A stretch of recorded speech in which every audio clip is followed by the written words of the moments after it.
Friday, May 15, 2026, and this is the Neural Left. I'm John Steele, and I am currently vibrating at a frequency that only dogs and disenfranchised postal workers can hear. I'm Julian Archer. I'm Mary Kane. And I'm Maya Thorne. We have a great show for you today. Look, we have to start with the fact that it is a busy Friday. We've got a massive amount of movement on the board. Yesterday, we were talking about Alex Murdaugh's conviction getting tossed because a court clerk wanted a Netflix deal, and we were groaning over Thomas Massey's $5,000 hush money, which, by the way, is a low-key embarrassing amount for a cover-up, right? Literally poverty-tier corruption. Exactly. But today, look, the stakes just jumped. We're looking at a SCOTUS stay on the abortion pill, a literal housing meltdown in the Midwest, and a new counterterrorism strategy from the White House that basically paints a target on anyone who's ever read a book by a socialist. It is an all-out assault, John. A pincer movement against the American soul. We are going deep today, folks, because if we don't talk about it, the algorithm is just going to feed you more trad wife sourdough tutorials while the Department of Education gets sold for parts. It's a shell game, Jules. Always has been. I've seen this play out in Sarajevo, and I've seen it in the Bronx. They keep you looking at the shiny toy while they're cutting the brake lines on the bus. We're going to talk about that bus today. It's giving end of history final boss vibes. Let's just dive in. All right, let's start with the one piece of news that isn't a total dumpster fire, at least for the next 10 minutes. The Supreme Court actually did something, I hesitate to say rational, but they didn't blow up the pharmacy yesterday. Don't get too excited, John. They just put the pin back in the grenade for a week. So here's the deal. SCOTUS issued a 7-2 decision yesterday in Danko Laboratories versus Louisiana. They granted a temporary stay. Basically, mifepristone, the pill used in over 60% of abortions in this country, stays available via mail and telehealth while the Fifth Circuit plays their little games. 7-2. Even Kavanaugh and Barrett looked at the Louisiana argument and went, look, we're radical, but we're not delete the FDA by accident radical. It's the institutionalists holding the line by a thread. High key, though, Alito and Thomas still dissented. They are fully in their burn it all down era.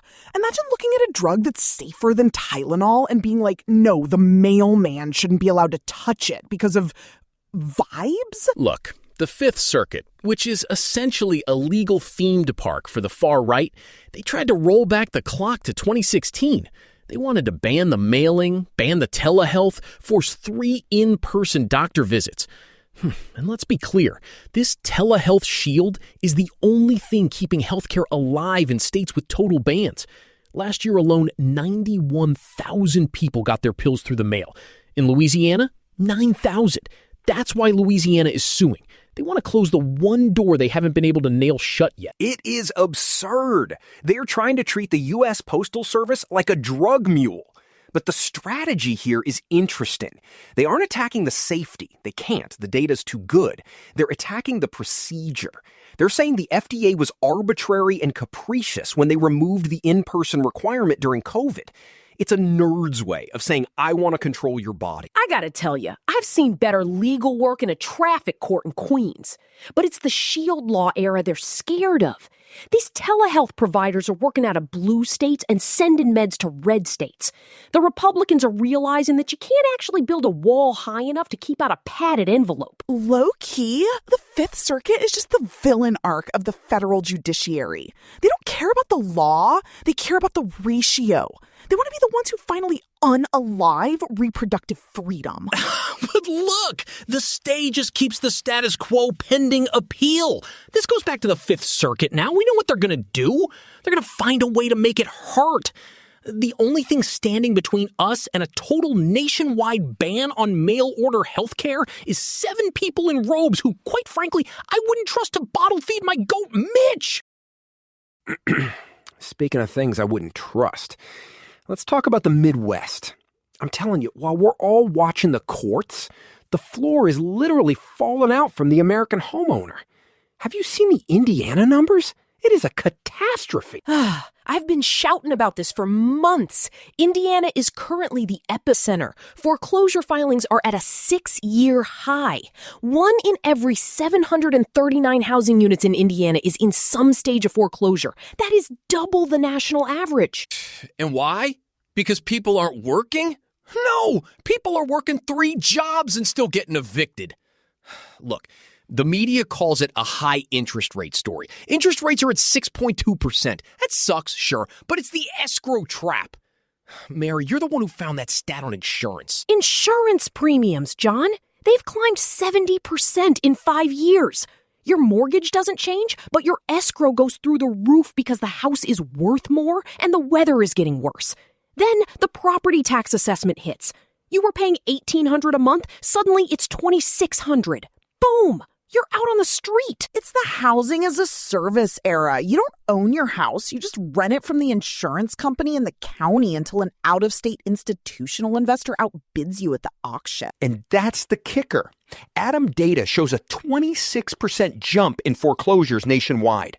Who is buying these homes? It's not local families. It's private equity. It's landlord-bots in Manhattan buying up neighborhoods in Fort Wayne. It is a predatory cycle designed to turn us into a nation of permanent tenants. Oh, and meanwhile, the 21st Century Road to Housing Act is just sitting in the House, collecting dust. Why? Because the lobbying groups for the institutional investors, read the guys who want to own your backyard, have successfully stripped out all the land-grabbing protections. It's legislative constipation at its finest. Honestly, the Gen Z house hacking stuff you see on TikTok, where people live in a closet and rent out their garage, that's not a success story. That's a symptom of a terminal illness. If the only way to own a home is to high hustle your way into a 4-job breakdown, the system is mid. Actually, it's lower than mid. It's a flop. It's a sump pump failure, Maya. The water is rising and the guys in charge are arguing about what color to paint the handle. Okay, but can we talk about the actually scary stuff? The White House just dropped the 2026 counterterrorism strategy, and let's just say, if you've ever used a fist emoji or mentioned Antifa in a thread, you might want to check your Ring camera. Oh, I saw this. Look, Sebastian Gorka and Kash Patel are the ones steering this ship? Think about that for a second.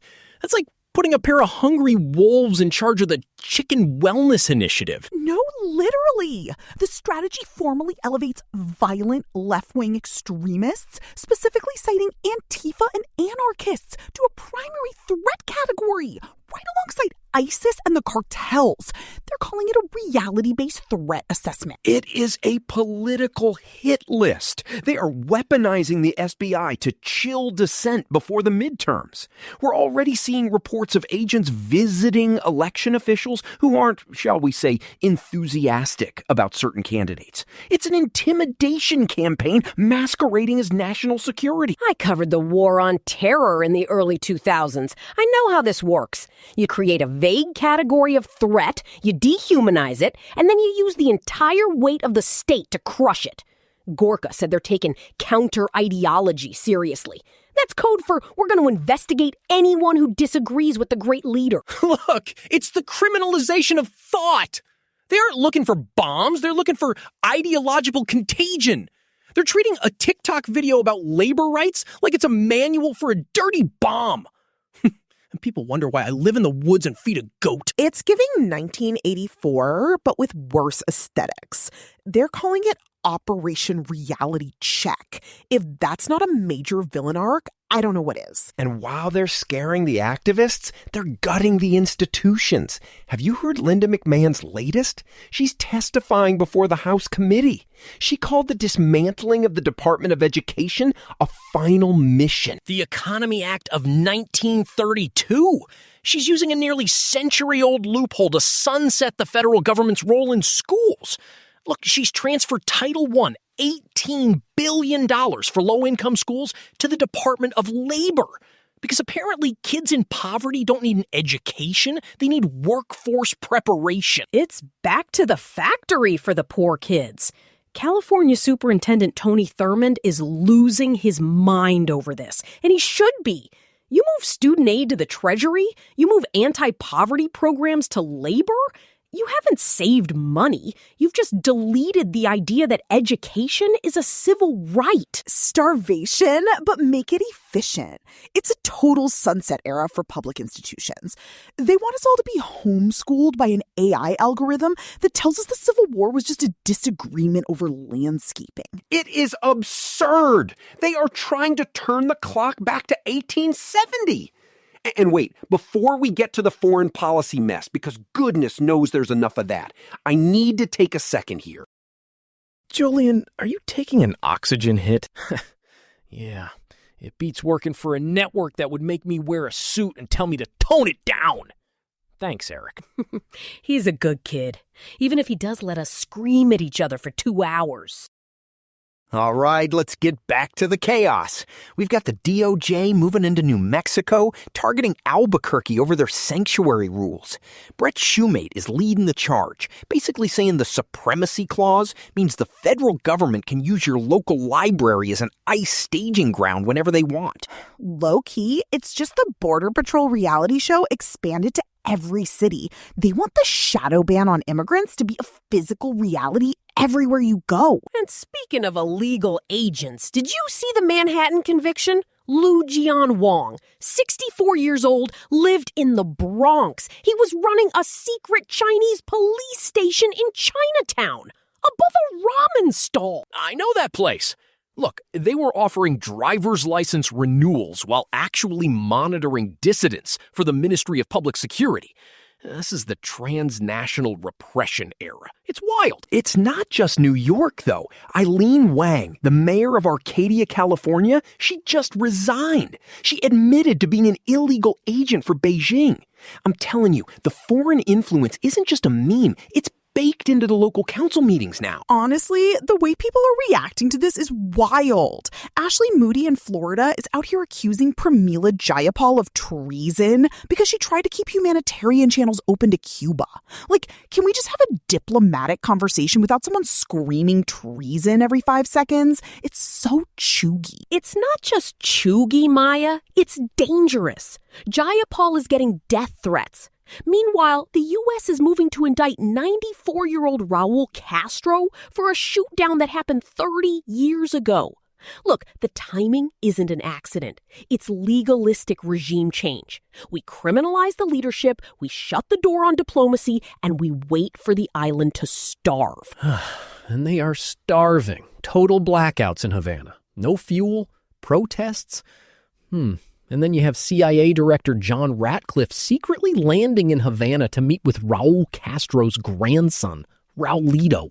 It's like a bad spy novel written by someone who thinks the Cold War never ended. It is the maximum pressure strategy. It's what Trump loves. He wants to look like he's winning, even if the win involves millions of people losing electricity. It's giving starvation, but make it a policy win. Look, we have to talk about the buyer's remorse before we get to the main event.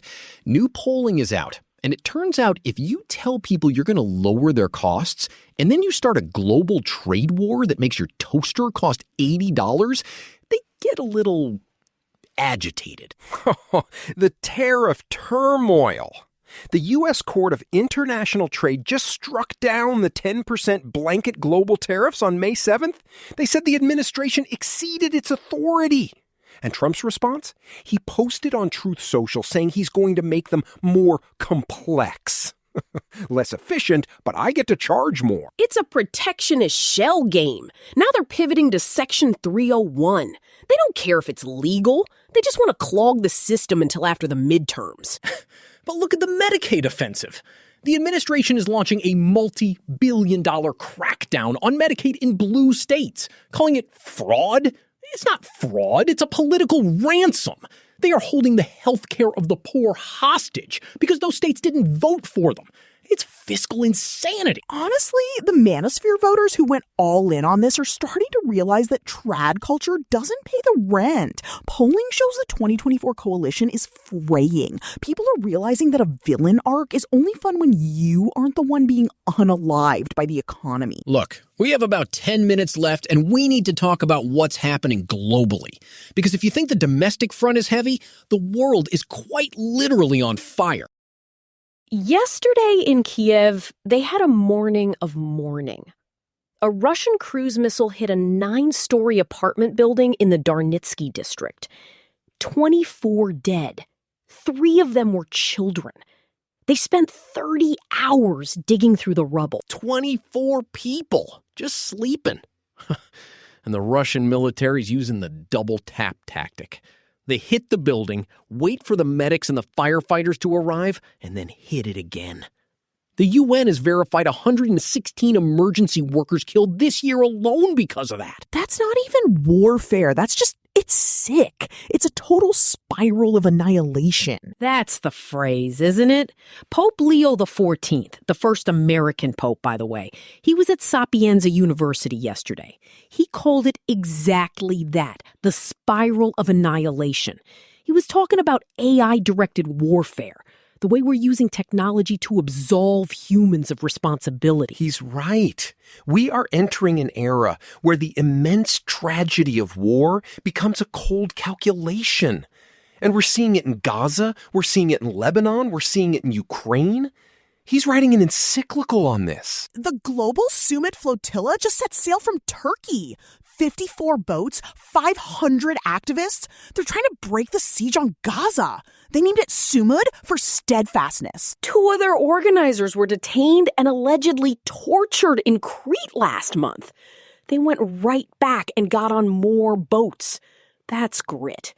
You compare that to the Unified Sports Integrity Compact these 16 GOP governors signed yesterday to ban trans women from adult YMCA sports leagues, and you see the difference in where people are putting their energy. Shrieks! 16 states! They are targeting local YMCAs, community recreational leagues. Look, they've run out of collegiate sports to ruin, so now they're going after the amateur league in your neighborhood. Advocacy groups are reporting a 40% spike in crisis calls. This is the second wave of the culture war, and it is designed to dehumanize people until there's nowhere left for them to exist. It's major main character syndrome from the GOP. They think the entire world needs to be regulated according to their 1950s fever dream. But we can't fall into the smugness trap. Adam McKay said it best this week. The liberal response of academic jargon and high-roading is ceding the working class to these populists. We have to speak in a language people understand. We have to tell them that the reason they can't pay their mortgage isn't because of a trans athlete at the Y. It's because the guys in the suits are picking their pockets while they point at the bathroom door. Exactly. It's the shell game. It's the plumbing. Look, the pipe is burst, and we're all arguing about the vibes of the water. The water is rising, John. But at least we're still here talking about it. Look, that's the show for today. We've covered everything from the Supreme Court's temporary stay on medication to the literal spiral of annihilation on the global stage. If you take one thing away, let it be this. Don't let the performative masturbation of the legislative branch distract you from the fact that they are coming for your neighbor's rights, your child's school, and your very own backyard. Stay fired up. Honestly, just keep watching. Low-key, stay safe. Look, go hug your goat or your dog or your Potter wife. We'll be back on Monday.